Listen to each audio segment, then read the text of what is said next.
That's the augmented, this is the diminished.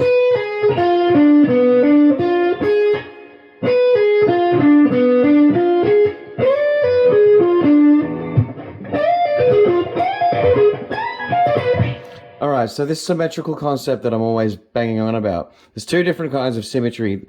This is musical symmetry, where the notes are actually divided up in such a way that you can flip them around on each other and they all end up in the same spot.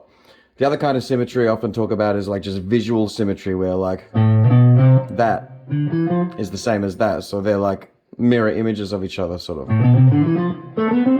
And that's the same as that. That sort of visual symmetry on the guitar where you can copy things around, but that's another thing. So this is, so like a C augmented chord. So to get really basic, you got C major, which is C, a major third, and a fifth, G. If we raise the fifth, we get something called C augmented. So if we raise that G to a G sharp, now we have C augmented.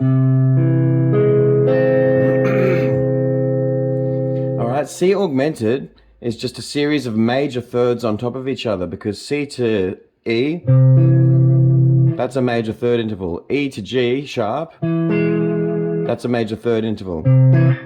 See how they look the same? But then G sharp back to C, that's a major third interval as well. And then C to E, and then it repeats. So it's just major thirds stacked. Major third, major third, major third, major third. So that means C augmented is the same as E augmented, is the same as G sharp augmented, is the same as C augmented.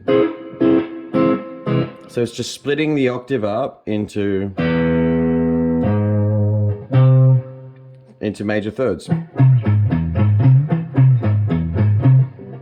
So when we find ourselves a C augmented arpeggio, we can move it around in major thirds and it just flips the same notes around over and over again. Alright, so the cool thing about discovering that and understanding it just helps you to like make sense of what these scales are built out of and where they repeat and how to simplify them. So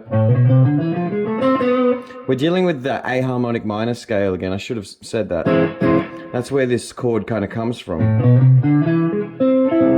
It's that G sharp that gets thrown into the harmonic minor scale that sort of throws everything out of whack. Alright, and it does the same thing to the diminished chords, because they are minor thirds. So like F diminished is the same as G sharp, is the same as B, is the same as D diminished. Same logic, because they are minor thirds that just keep repeating. So D to F, F to G sharp to B, B to D.